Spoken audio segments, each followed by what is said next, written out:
In case of extreme heat, fragments of silicon should not be used as insulation.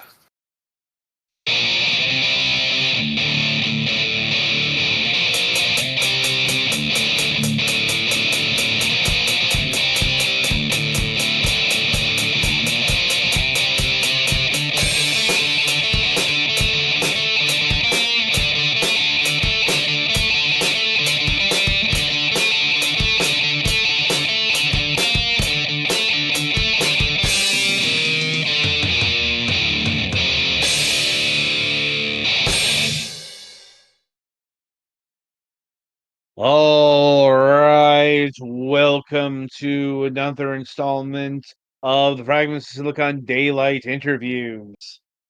Right, joining us this week is Emma Perkins of Rhino Rock Studios. Hi. Hi, how you doing today? Yeah, I'm all good. How are you? Doing okay. Yep, it's Um, early. It's in the perhaps less afternoon as I'm in early. the UK. Mhm. Right. Um, Anyway, so how we like to get started? We like to get to know the people behind the games, the studio, and all that business. And we begin this journey by asking this particular question. What got you interested in video games, both on a personal and a professional level? Yeah, so I have been in video games, in and out of video games for over 20 years.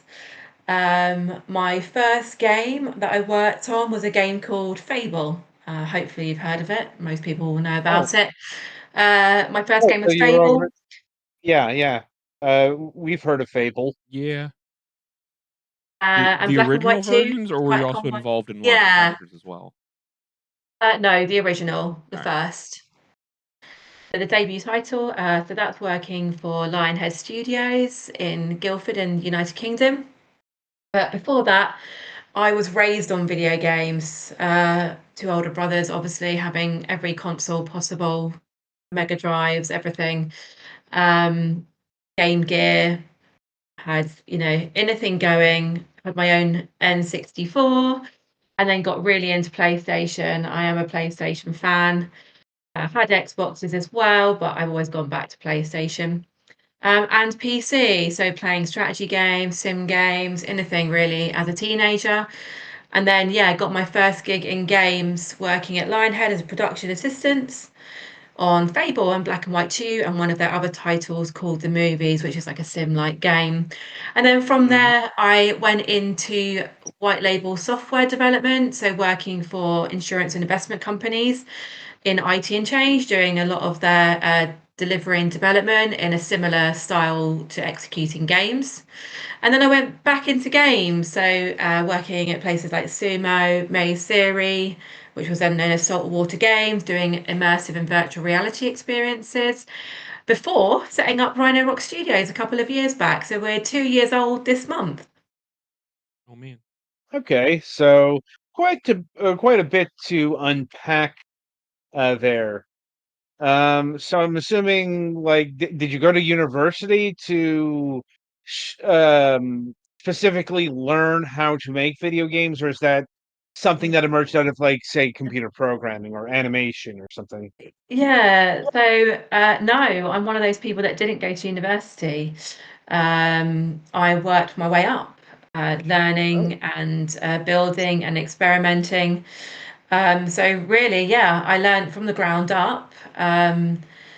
And really that's how I got into it, starting off in production assistance, those kind of entry level roles in the industry, mhm. which also involves a lot of things like testing and everything else as well, and looking at bugs. And back then it was all on paper, so you'd have sheets and sheets of paper to go through, rather than a lot of tooling that we have now. But yeah, I started off from the ground up and worked my way up, worked my way around different organizations as well, trying lots of different things, to really get to where I wanted to be, which ultimately was to own a studio, and scale it and create our own games. Well, I guess it took a while, but it looks like you've achieved that dream. Yeah, because I've really enjoyed working for other people and creating their games, and we do that now. We are an outsourcer as well, so we do work with AAA clients, indie clients, that kind of thing. Helping complement their teams that they currently have. But really now, with our debut of Outblast that came out last month, we're really looking at that nostalgia and really looking to try and find and bring it back, that nostalgia and the arcade stream of gaming. Like, um, I'm guessing that was the impetus behind the creation of Outlast here. Yeah, so it was myself and a programmer, my lead programmer internally. We were looking at prototyping different types of games. Our ethos is to find the fun in games and look at different game mechanics. And Dan was playing around with a prototype and said, "Look at this. It's taken from elements of a classic PlayStation classic called Gun." Um, and we looked at that, and he created something a little bit different with some of the different mechanics, gameplay mechanics. And I really liked it, and I was like, let's build it. So we put a team together to make it. But what we like to do is leverage technology. So that's why we've put virtual reality on top of it and built it from the ground up with both opportunities. So both flat screen and VR mechanics built in from the start. Yeah, I played a bit of it this morning, and I can see where the virtual reality angle comes into play, even though I have the pancake version. Mm-hmm. Yeah. Because it is structured like Resogun, which is, for those who don't know, one of Housemarque's shooters for PlayStation. I think that was their PlayStation 4 launch title, Mm-hmm. if I'm remembering correctly. And that one plays like Defender. So this one plays like Defender. In Yeah, the and sense that it's it's a looping shooter, for lack of a better term. yeah, it's called a shmup, so shoot 'em up kind of style games that are really getting popular again for that like nostalgia and arcade play. It's a pick up and play game. What the virtual reality does is it gives you a bit more of immersion, so you're inside the central point, and you can you have things kind of going around you, and it's just a different feel of experience. And it adds opportunity for those that do have headsets, but also for those that don't. You can play a full game from the start to finish, but actually you can tether up your headset as well if you want in Steam, but also on MetaQuest, and we're going to be going on to Pico as well. We are actually just finishing up an update onto the game to create an ultimate mode. So it's an unlockable mode that lets you play ultimate until you die, because we've got live leaderboards across the globe attached to Outblast, allowing players to get quite competitive, as it's not that easy. The game is, while it has 5 bosses, it's not actually an easy game to complete. Does take a little bit of skill and a little bit of few tries at the start to kind of get through. Even the first level is not that easy, but what it does do for the prize is it gives people a pick up and play that you can come back to at any point, and that's the real fun of arcade games. Yeah. They're um, they're very short experiences, Mm. which is definitely something I can appreciate as I get older. You know, like, just don't have the necessarily have the time for the 500-hour epics that maybe back 20-25 years ago I did. Yeah. Remember when we had time? Yes. I'm like, um, and I guess from the outside, what I do here, looks like I have a lot of time to play games, but it's like I'm kind of playing 3, 4 different games at any given time. Mhm. but that's neither here nor there. Yeah, and I think this game supports that. So there are people that still want to play games, but don't always have the time to play, 13, 14 hours in one stump, like maybe you did when you were, a teenager. I mean, I definitely did when I played Roller Coaster Tycoon for 12 hours a day, on my PC. It's I played for absolutely many hours. And while we're a game studio, we obviously love to play games, but this is about trying to find little fun mechanics that are pick up and play, especially when we looked at Outblast and how that would be done. Bearing in mind, we spent 3 months making this game, so not 3 years. We spent 3 months making this game with a dedicated team. We are all about rapid prototyping and speed to market. That is one of our specialties in the studio.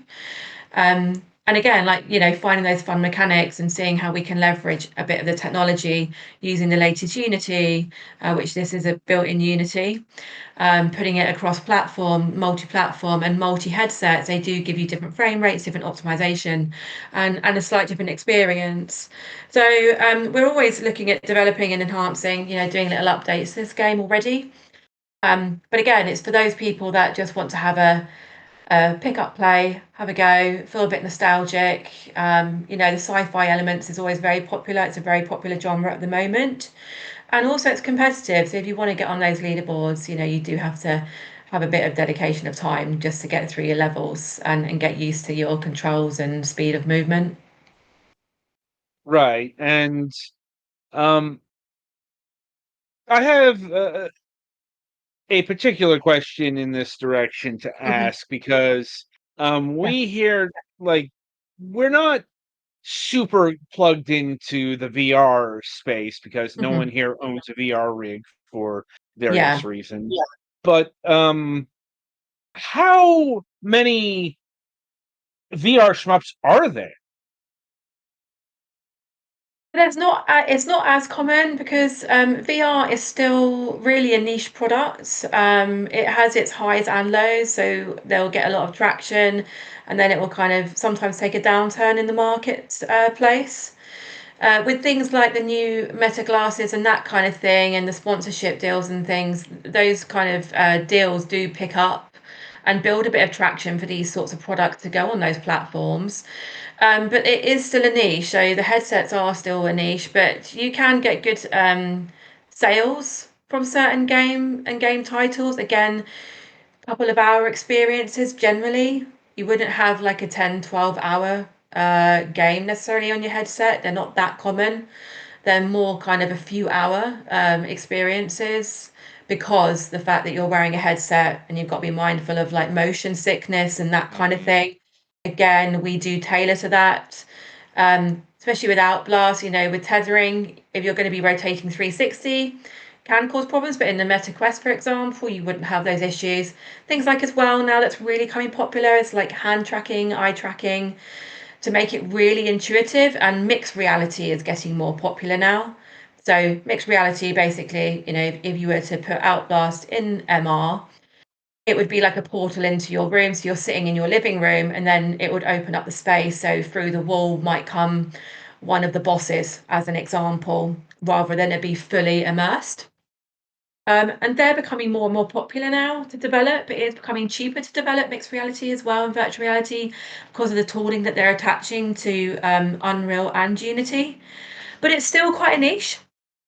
However, it's getting the right type of game. So again, for Outblast, because it's like a £5 game, it's affordable for the players that are spending hundreds of pounds on their headsets, and want to have short experiences. So I would say there's still a really good market for virtual reality gaming. And if we look at another game that we're working on for a client, Project Hail Mary, from the film Project Hail Mary, we're supporting them with the mixed reality game for that. We have just done the demo for it. Most people probably, in the gaming space especially, or if you read books, you would know about Project Hail Mary being such a large film this year with Amazon MGM. But that is going to be a mixed reality game. So you're going to be in the ship. You're going to be talking to Rocky, and that is going to be a very popular product because of what it's got behind it. So again, it's choosing the right product, and we did feel with Outlast, again using our experience and knowledge in both flat screen and virtual reality and mixed reality, that this would be a really good fun little game for someone to put on their headset and have a nice experience and feel quite immersed in the game while having that retro experience. The fact that it's not first person from the action is definitely somewhat unusual for VR games. I feel like almost all of them are trying to go like... Well, it's in a genre where you kind of have to Yeah, no, do. I understand that first person shmup is completely Mm. different genre from side scrolling and top down shmups, but Right. it's just interesting. You don't...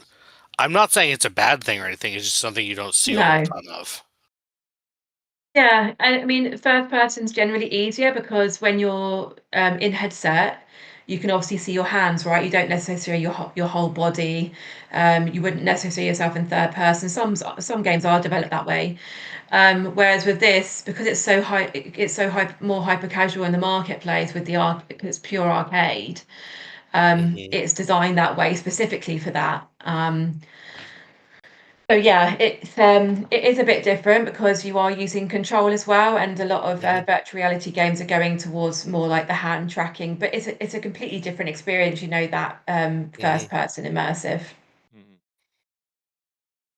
And I'm also wondering, did you have to do any sort of special adaptation of a horizontal scrolling shmup to the VR space, like in terms of controls or anything of that nature?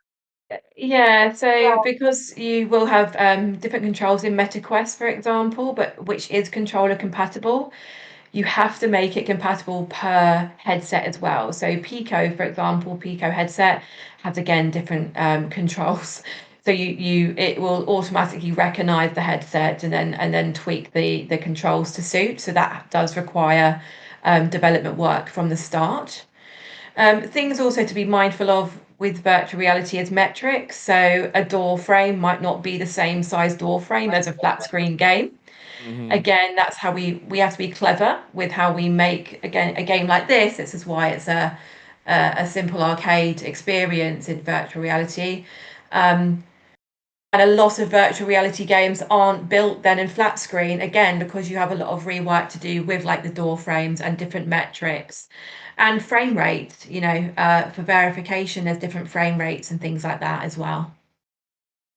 Right. It's quite a lot. So there's quite a lot to think about when you're doing it. But you know, once you've got an artist creating certain assets, it's just ensuring that they're optimized enough for virtual reality because there are slight differences. And again, the metrics you'd have to kind of get right up from. Mhm. I guess I should And mention as a programming note real quick from and watching the footage, this is just the 2D version of the game. I'm not trying to play the VR version because I don't own a VR setup.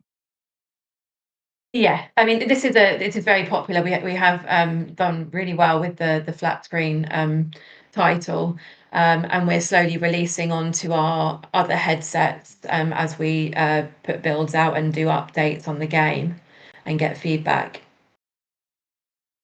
hmm. And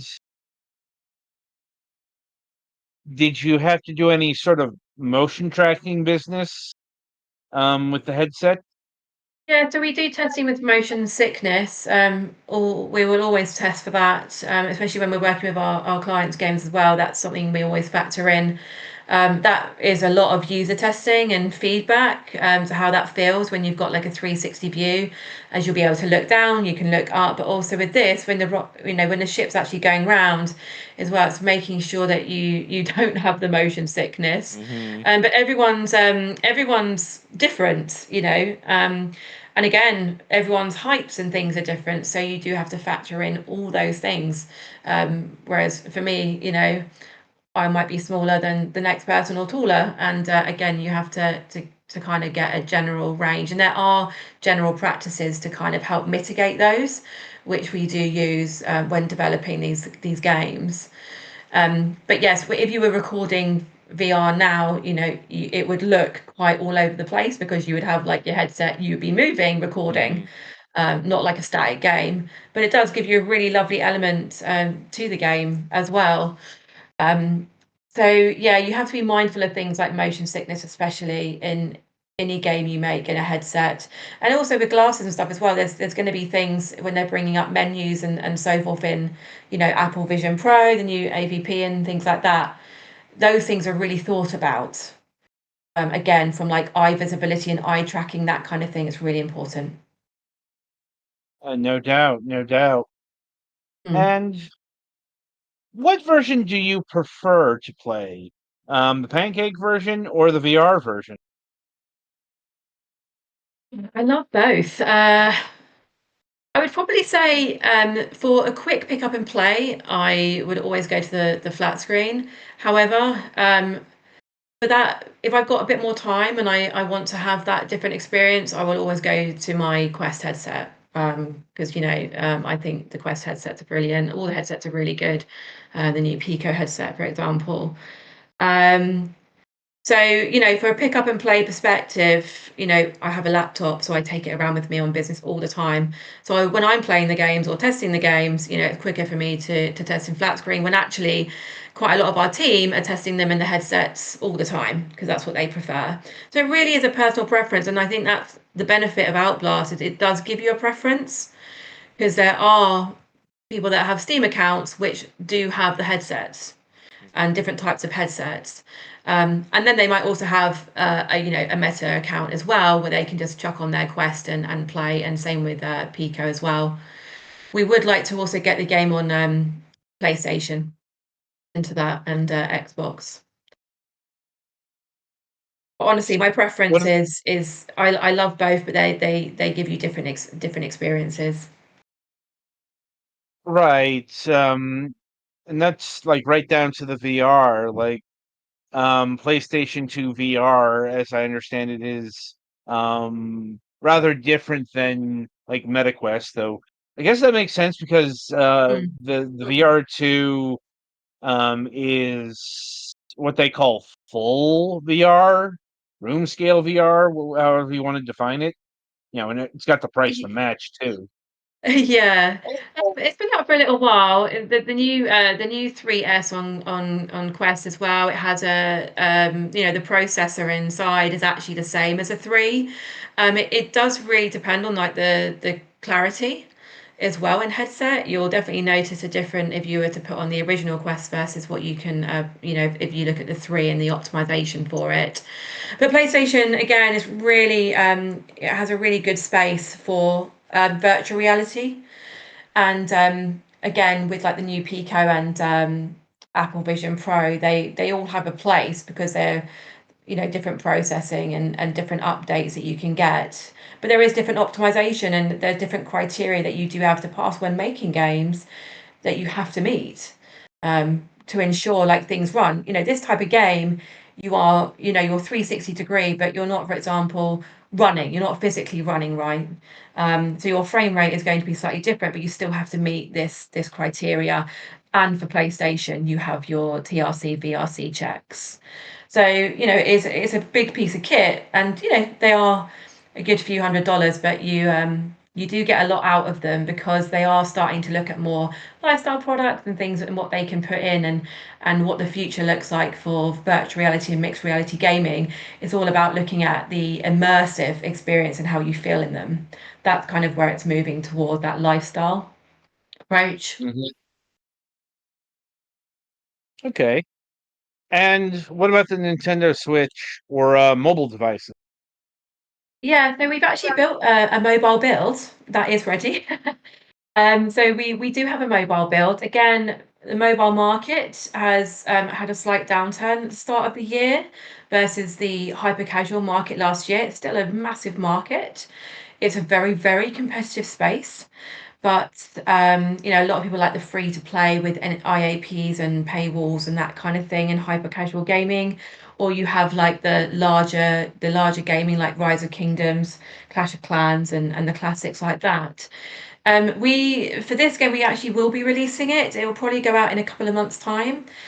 For it to go onto iOS, as you know, again, you have same as any platform, you have passes and checks and verification, quality checks to make sure that you can get the game onto that.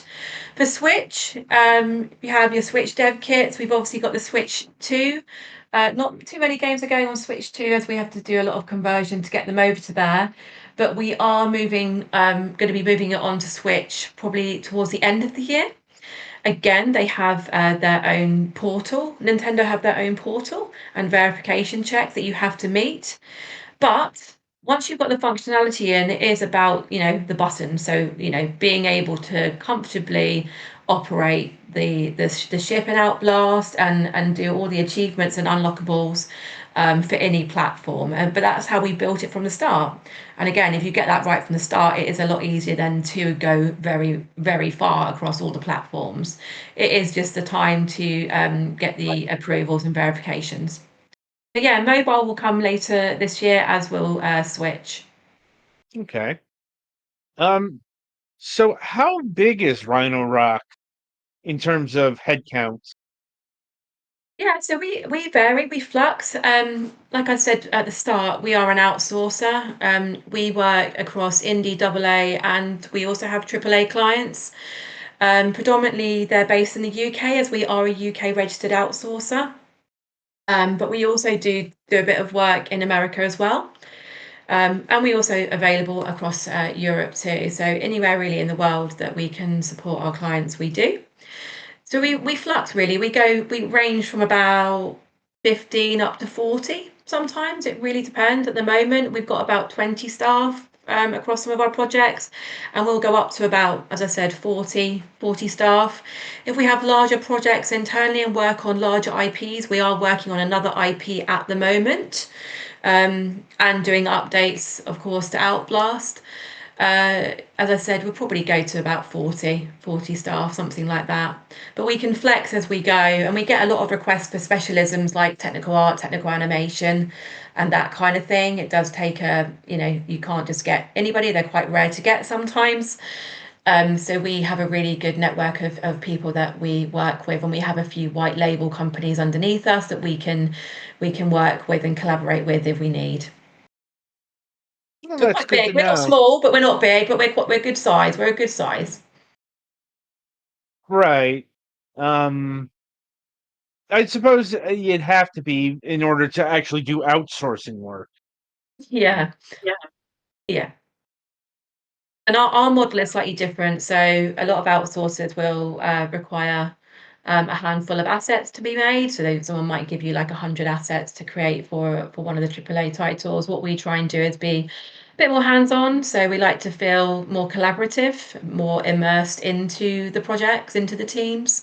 So we can provide single resources. So someone, one of our regular clients required a programmer for a few months, we'll generally have people available. And I do like all my staff to be able to work in multiple engines. So the two most common engines, obviously Unreal and Unity. We do like our staff to work in both engines. It helps with their skill set, but also it helps us pivot to any type of project. And again, because we do have clients for virtual reality and mixed reality, a lot of my staff will work in that space too. And we're also now looking, the studio itself is actually looking into more immersive gaming. So what that feels like, not just in the headset, but how we can look at the immersion of games itself, more gamification for like marketing and branding and that kind of thing. Hmm. And let me see here. So we've talked a great deal about the technical wizardry behind Outblast, but we haven't really talked about the game itself. In that, Yeah. um, who are you? What are you doing? That sort of thing. Yeah, so the way we thought about this game was we knew that we liked the mechanics of the game and how it felt quite nostalgic and the arcade effect. When we were kind of looking at the narrative of the game, again, it's very important to still have a high-level narrative. Even if you're making an arcade game, you still need some context around a game as to how to execute the game. So we looked at the viral intelligence. So we looked at, well, it's sci-fi, it's in the future. You're the interceptor, so you're the ship, you're C1128, and your objective is to basically destroy the infected construct. So you're collecting data particles and purging the system before collapse. The viral intelligence that's infiltrated your city and your districts, which is Persean 6, so you're in Persean 6, and you've got these subset districts across Persean 6. It's called Typhon. So Typhon is the final boss that you will encounter in the game, and they are corrupting your systems. So if you look at kind of like the AI and your software, I really wanted this to be like something's infiltrated. So that's where we were looking at the bosses, like these worms and squids, and this really cool kind of like disc at the end, kind of like it as an orb. Like it feels to me like a bit like an eye when you go into it and come out of it and destroy it. That is Typhon at the end, but it's spreading through the system. And what we did was we did some small like narrative elements using the environment. So each level, the background actually changes slight color, so it kind of goes more red. So there's more urgency to you progressing through these levels. And there are color changes and district changes because each district is different. So your environment, this is called environment narrative, it's changing slightly, so you can see there's more urgency.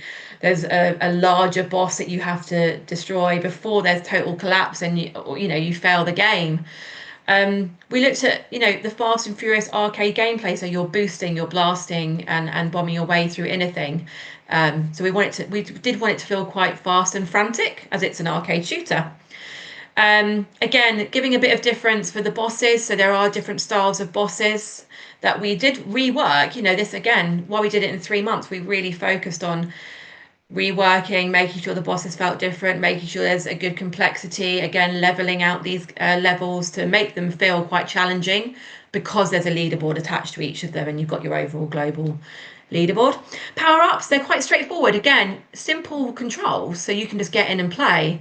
But you can level up your ship. So you've got once you collect your data fragments, you build your credits and that kind of thing within it. Helps you with your scoring as well. The leaderboards, you can compete against friends, so you can actually see your friends' leaderboard. And again, feel like you want to get to the top of that leaderboard because it does get quite competitive at the top. So yeah, it was really about how you boost and build and develop you as a player, but simple controls, but feeling quite competitive. Without it not obviously being achievable, we want people to complete the game. And then we just we worked backwards as well through the narrative, reworking it as we go. We did very iterative development. We find now that's a really good way to develop games, having some really good structure, but being very iterative. And you've got 15 unlockable achievements, soon to be, I think, a couple more once we add the new mode in, coming probably next week. So there's 15 achievements that you can actually unlock as well. You've got your kill streak as well and your combos. So yeah, there's quite a lot of different features to it that you may not notice when you're playing the game, but it just helps you give it a nice feel. Okay. And so this game has been out about a month, I believe. How's Yes. it been faring on the marketplaces? Yeah, so it's really picking up. We used organic marketing as well.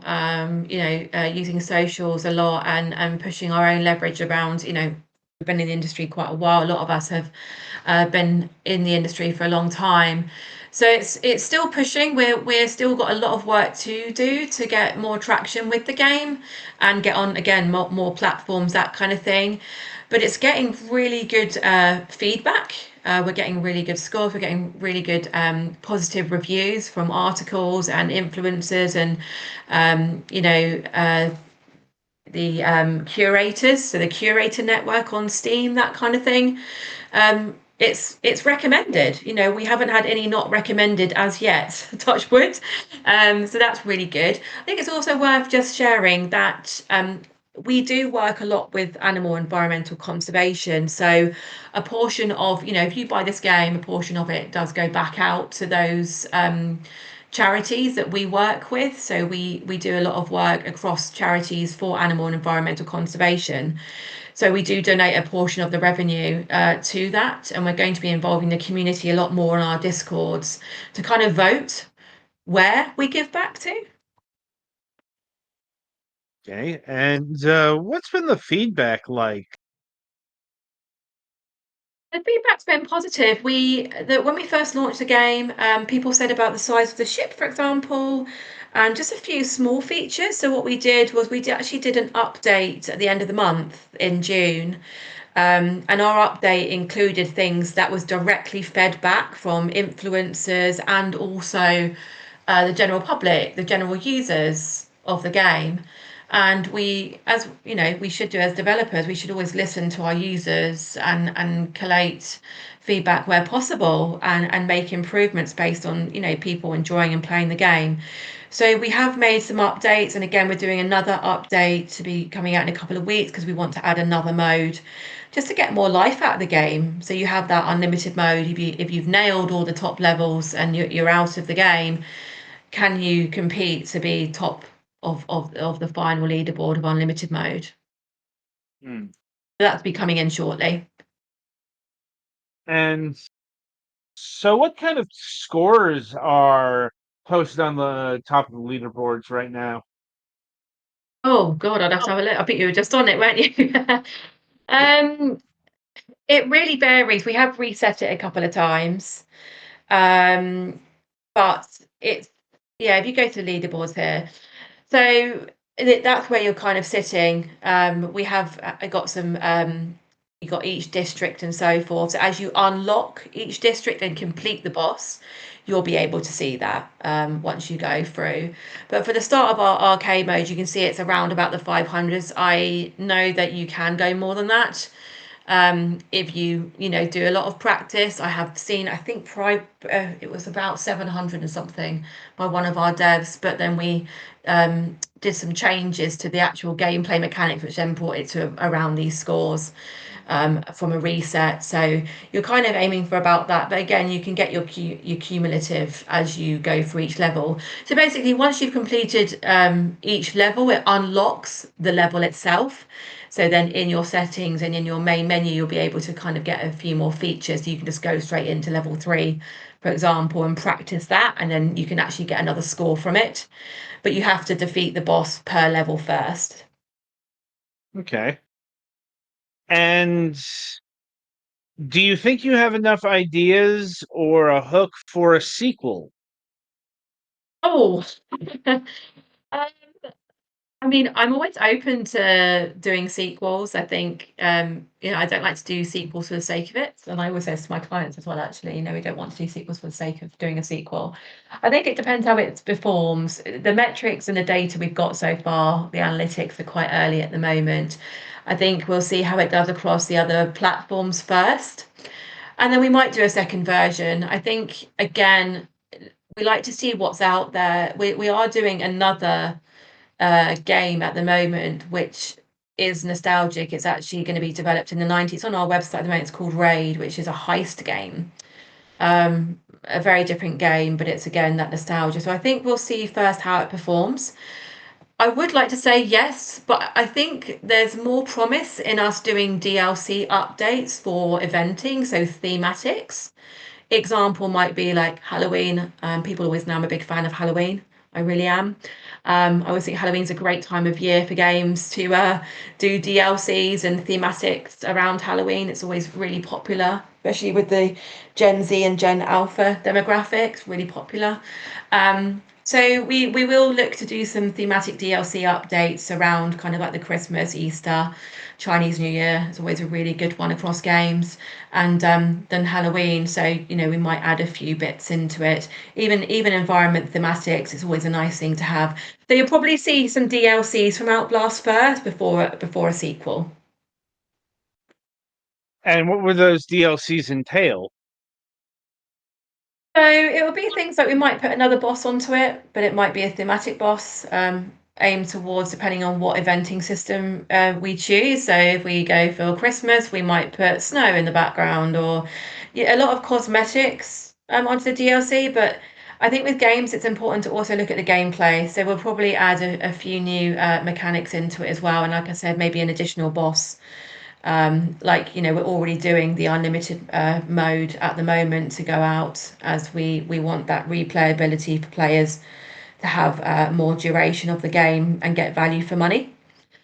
So it will be, they're smaller drops. So DLCs generally are like small drops of game content, and that can be anything, from thematic to actual gameplay mechanics or levels. If there's certain levels, games will add levels to DLCs. But for us, for Outblast, I'd like to also think we might do another power up for the ship itself, and things like VFX, stuff like that will probably drop in. Any plans to do a second environment? Probably not for Outblast. I think again from the arcade, we're happy with it. This was a project to say, we want to get a game out in a short space of time and then, move on to the next title. Again, creating a game in 3 months, you need to have the right team to do that, to execute things like all this UI is built from scratch, for example, by Sean, our principal UI artist. Like everything's done from scratch. So I think for us, we would like to continue with our next title, Raid, while doing updates to Outblast as well at the same time. But with the environment, it's built deliberately so you can change the outer environments quite easily. But I think at this stage we'll be keeping it as is for now, unless we did, like you say, a sequel. It would be set in a different time. All right. So I suppose since it came up not too long ago, what can you tell us about this upcoming raid game? Yeah, so Raid is a title that we're currently prototyping. It's been on our website for a little while. We are going to be putting up a page about Raid later this year. It's in development. We'll probably have a little prototype available towards the end of July, beginning of August. This is it's a really fun retro game if you think of something along the lines of the Syndicate, which is again a game back in earlier days. It's got a feel of, this 90s feel where you're going around doing heists, but we're adding some different mechanics to it. So we're leveraging again technology, what's available on within programming itself and development itself. And you're going on heists, but you're actually building a team, and you're getting some different rewards for that. So again, it's all about strategy, seeing blueprints, seeing how you're going to execute those raids, what rewards you get. They're not just going to be, it's not just going to be money that you get from a bank all the time. We're going to kind of bring a bit of humor to it and a bit of fun to it. But it's going to feel, we have a lot of interest in this game because of that. Everyone loves a raid, a heist, kind of that kind of game. It's a very, very popular genre, but you have to do it right. So we'll probably have more to share on that around, I would say, the end of August. Okay. Well, we'll probably be in contact with you about, you thereabouts August, September then. Yeah. Since, when people have a new game out, we like to talk about that new game in detail. Like, there's only so much we can cover here because there's not even Yeah. footage available yet. Right. Um, so, but before we depart here, I believe there is one other title on your website that is mentioned, and that is Creature Companions, which looks to be a Yes, mobile first title. it is. Yeah. So that went to Pocket Gamer London event in February this year. We've got a demo hopefully coming out probably next year now. We are continuing development of Creature Companions. We have a prototype. We had a lot of people play it at the event. It is a mobile title. It's a free-to-play game, and what it is it's a smash up between Pokemon, Lego, and Tamagotchi. So what you're doing is you've got an egg that you will look after and hatch, and it will produce a baby creature, a mythical creature, and then you have to look after it and train it to go into battles where you do online battling. So online battling with different mechanics, and you train it, but you can actually ultimately then trade your creatures with other players online. And it's a full free to play with IAP paywalls in it. But it's a really fun, cute. We do have a lot of interest in that title because of the style of the game. And yeah, we have a prototype at the moment, but we're looking for some funding at the moment and investment to continue with more development of that while we'll continue with Outblast updates and Raid. But yeah, it Okay. had really good traction at Pocket Gamer London, and I took it to Finland last year at Slush in Finland towards the end of last year to speak to some investors over there on the game itself. But yeah, it's a really fun title, very good opportunity for mobile gaming. It has puzzle mechanics, so it has mini puzzle games, the hyper casual market especially, and that kind of you have to look after it like a Tamagotchi. You check in it every day. You have to feed it, play with it, grow like the dragon. You have a little mythical dragon, for example, or a Cerberus, a three-headed dog, and you have to look after that until it goes to an adult, and then you start training it.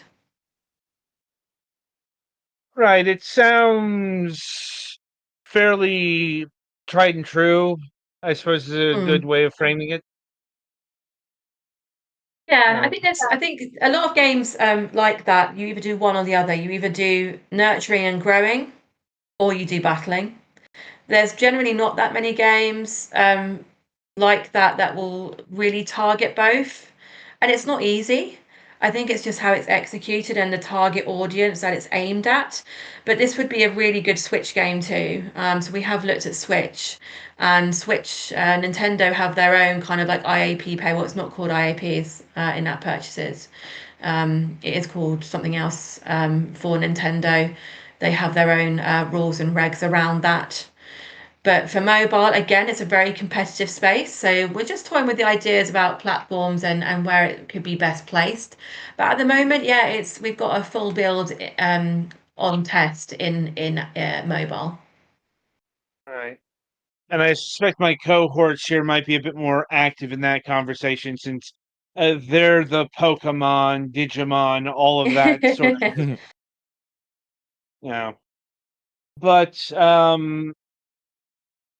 on that note, I'm going to see if my colleagues here have any further questions for you about Sure. anything else we talked about here. So, I think all mine Sure. have been answered. Oops, I was muted. Yeah, I'll keep an eye on this next project, but I think I'm good with the stuff that we've covered so far. Sure. right then. We do have just to say we do have a bit of footage on our channels. So what I'll do is I'll pop it in your Discord so you've got it. So anyone watching this that wants to see a bit of footage can have a look. Yeah, we can always be sure to Okay. add the links to the archive version since we're getting a Yeah. little Yeah. low on time. Yeah. Anyway, so Emma, I want to thank you for taking time out of your schedule and being with us here today to talk about your games. It's been a rather enjoyable conversation, and we look Thank forward you. to potentially having you back later on in the year to talk about Raid. Um, in the meantime, the game is Outblast. It's out now on Steam and the MetaQuest store. On Yes. Steam, it's going for $8.99 USD. Is it the same price on the MetaQuest store? It will be, but we should be going into the sales shortly as well. So we will be putting it on sale shortly. So if you want to grab it in sale, that will be available probably when we do the next update in a week or so. Okay, then.